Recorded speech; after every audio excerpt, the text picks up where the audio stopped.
If in doubt, drink tea. Hey guys, hope you're well. Today I'm going to be doing an Empties video for you. I've never done an Empties video, but I have done an Empties post, so I'll link that on down below. But yeah, I've got an absolute bunch of products in this big old bag here, which I keep in my room, so I'm just going to shoot straight on into them. First of all, I'm going to talk dry shampoo. I've got a lot of them. This is the thing I probably use up the most. So I just thought I'd talk a bit about the ones that I've used up. I've got 3 of the Toni & Guy ones. These good. Yeah, obviously so. I've bought 3 cans of it. Yeah, I quite like it. I've got 2 of the Dove ones, 1 of the Batiste XXL, and the Clarins one, which I spoke about in my French pharmacy haul, which I'll link down below. I usually chop and change between the Toni & Guy and the Dove one, depending how I'm feeling and what's on offer. At the minute though, I'm actually using this one again. I bought another can of it because I do quite like the volume that it gives my hair. I always find that volume sort of hides grease as well, so why not have that in a product? And I quite like big hair, so yes, I am at the minute very much enjoying this one. And back to this one, I mentioned in my French pharmacy haul where I hauled this, I had only used it a couple of times and I thought I had 1 more use out of it. I had 2 more uses out of it.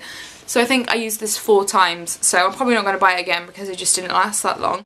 Next up, I've got a detox shampoo. This is the Toni & Guy detox shampoo, and I would use this about every once a week or once every 10 days. That tends to be when I use a detox shampoo, just because I use a lot of product in my hair, including dry shampoo, and I just want to take it all out. And this one's very nice, quite cheap, always on offer. But yeah, at the minute I'm using the Bumble and Bumble Sunday shampoo, which I'm going to do a full-blown review on the blog this week, so check the blog for that one. But yeah, this one's nice though. Oh, I lied. I've got another dry shampoo. This is the Tresemme one. Take it or leave it. Don't think it's fantastic. Don't think it's awful. Shampoo and conditioner wise, I have the shampoo and conditioner of the John Frieda Luxurious Volume range. The shampoo, I could take a leave, it was fine, used it up, didn't really care for it, but I did actually quite like the conditioner. I found the conditioner was quite weightless, so it didn't weigh your hair down, and yeah, I actually really quite liked it. It made my hair nice and soft, which is ideal. Speaking of shampoo, I've got this one here from Mark Hill, which is again the volume shampoo from his range. Yeah, again, it was fine, take it or leave it. Here I have got 2 packets of the cotton pads that I use. Yes, I have a favourite cotton pad. It is the Delon Plus, which you can get at Costco, and they're like exfoliating ones. I just think they make such a difference to taking off your makeup. I just think they take that much more off, and you can turn your normal toner into an exfoliating toner. But yeah, that's what the packet looks like. You have to buy them in a pack of 10, like 10 packs of these, if that makes sense. So it's a bit of an investment, but they are very good cotton rounds. So the next time you're in Costco or your mum's in Costco, ask her to pick some up. I've got the Breakfast Scrub by Soap & Glory. I love the texture of this one. I think out of all of the scrubs that Soap & Glory do, texture-wise, this one's my favourite. It smells like maple syrup. Oh my god, it still smells like it. I feel like it's very good for winter, but hey, who cares if you use a maple syrup scented stuff in spring or summer. But yeah, this one wise, like, I've tried the majority of Soap & Glory scrubs actually, and a lot of the other ones, in comparison to this one, like, this one has a lot more grit in it, like it's a lot thicker, so I find it does a lot more scrubbing. But yeah, so I do really like this scrub actually, it's very nice. At the minute I'm using the Sugar Crush one to go with my body wash. Speaking of Soap & Glory body wash, here's one that I used up earlier. This is the Clean On Me Shower Gel by Soap & Glory, and for scent reference, this one smells a lot like the hand food, the hand cream that they do. It smells very, very, well, I think it smells exactly the same. Smelled nice, did the job, made me clean. I don't really think there's a lot you can say about shower gel, but yeah, that's nice. Maybe this will be my last product by Soap & Glory, I don't know, but this is their bubble bath. I don't rate this. You got out of this big thing, which is the same as this, like this lasted me, god, like months, like absolutely months and months and months this lasted me, and this is exactly the same size, but when I have a bubble bath, because this is a bubble bath, I really want loads and loads of bubbles, and I got maybe 5 or 6 uses out of this because it just didn't give me bubbles. I'm actually on the hunt for another like bubble bath product or a bath oil product, so if you have any suggestions, I'm completely open to them, and if you could leave them below, I would be very, very thankful. But yeah, this one, subpar. I wouldn't buy it again. And I actually do quite like Soap & Glory products, but that's one that I think is a bit of a miss. Let's keep on the shower gel trend. I have the Imperial Leather Sudsy one, Foam Burst, and this is in the purple one.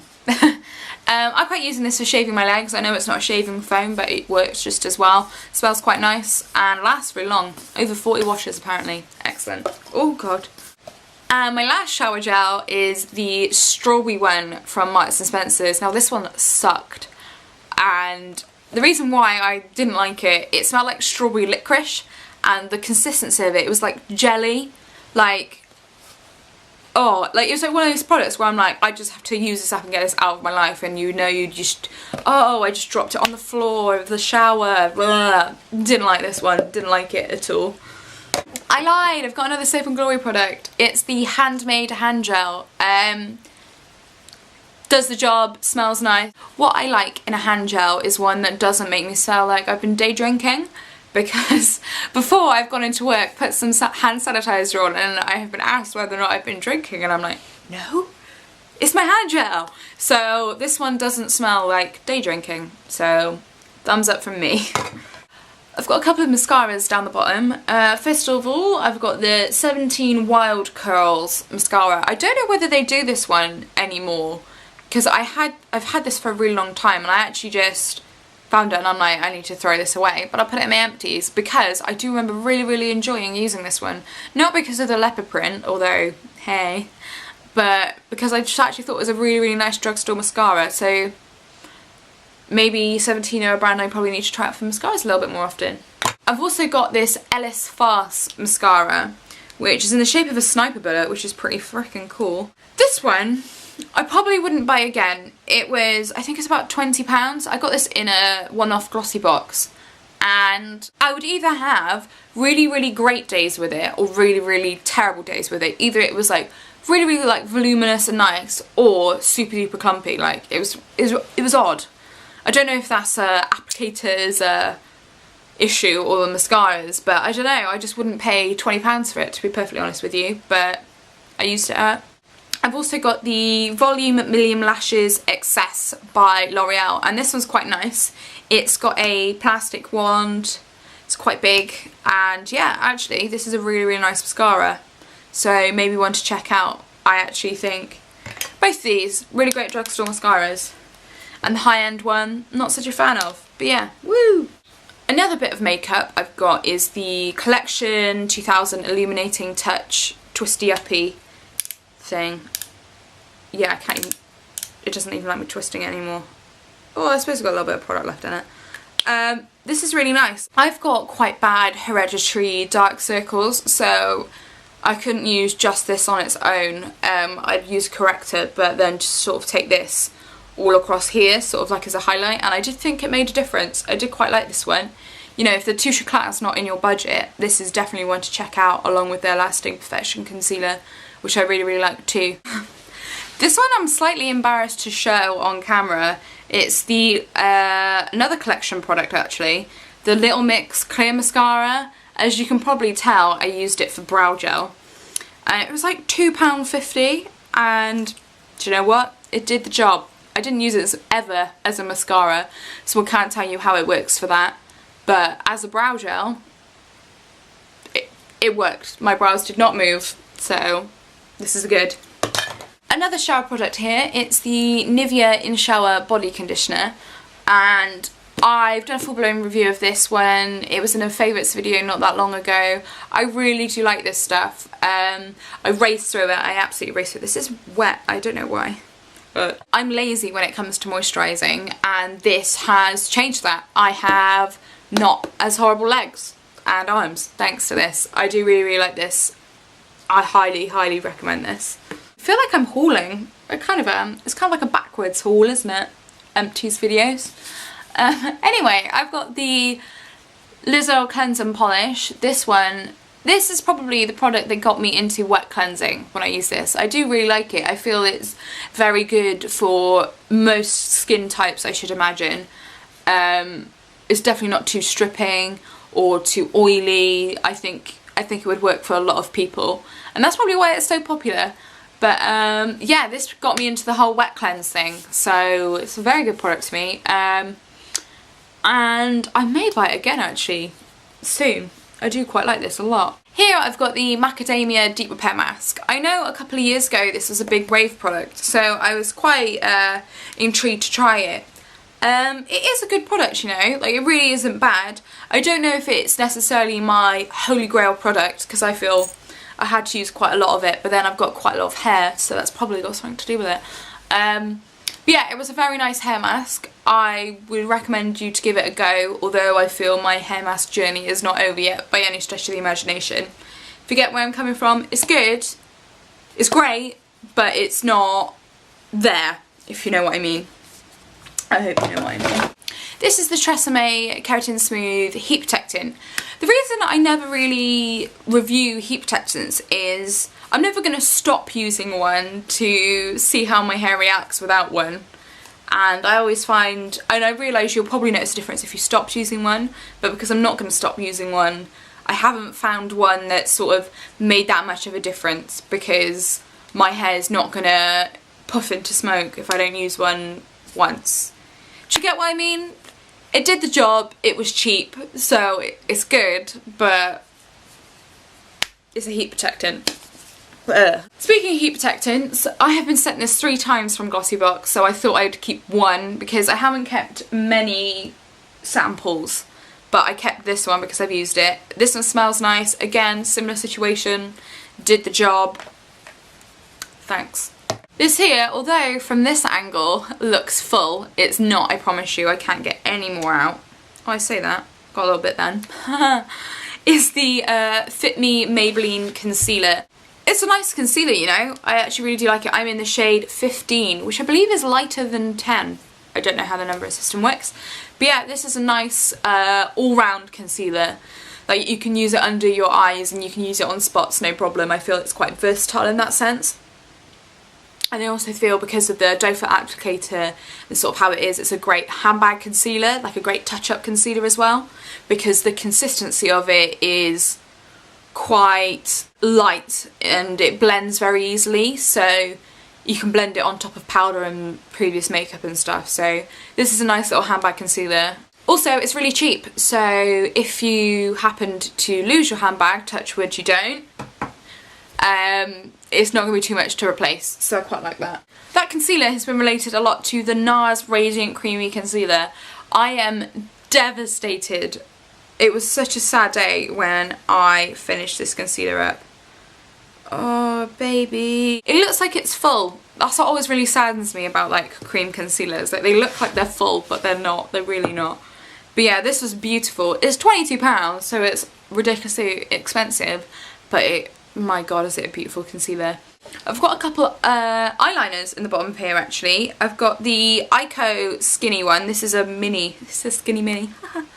Eyeliner. I really like this, you know. I've got another one here from Bourjois as well, which I'll chat about in a sec.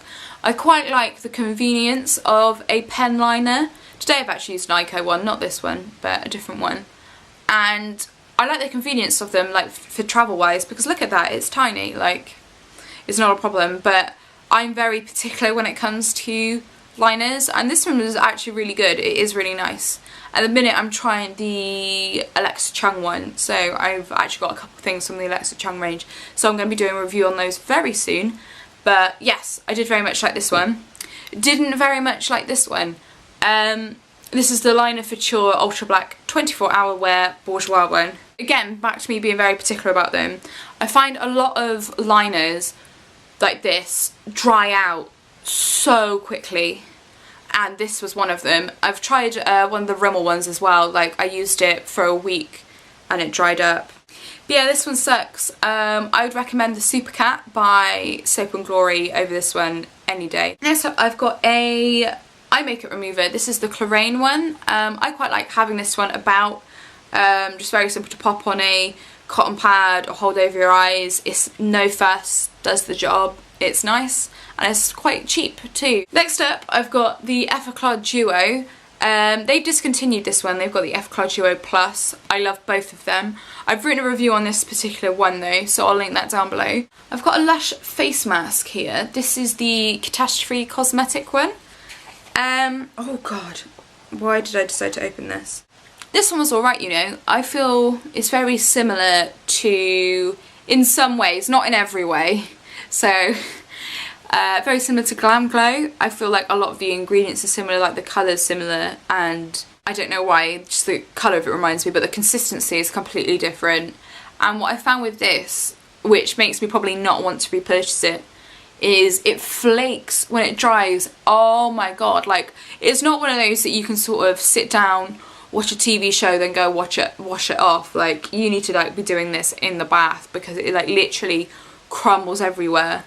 Oh, I just didn't like that about it. It was an alright face mask, but I don't know if I'd get it again because of the crumbling situation. This is the Neutrogena Grapefruit Wash. I've done a review on this one. I really like it, and I wish I had this when I was like 13 or 14 because I feel like it would have made such a difference to my skin at that stage in my life.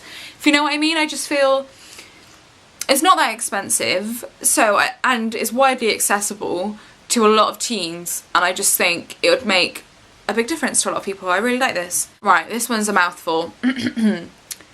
Philip B Maui Wowie Volumizing and Thickening Beach Mist. I like using something like a salt spray or a beach mist or something like this in my hair because I feel it makes a difference, you know? And I've got a few other ones to use up at the minute, so I probably won't repurchase this straight away, but I do like it, and maybe if those don't work out so well, I might get this again, you never know. But yeah, that's everything. I hope you enjoyed the video, and I hope I gave enough information about all the products I've used up. If there's any that you want to know specific stuff about, leave a comment down below. I will reply to you almost instantly. Thank you so much for watching, and I shall see you again soon. Bye! So again, I don't damage the brush. Here we have a nice blusher brush here. It's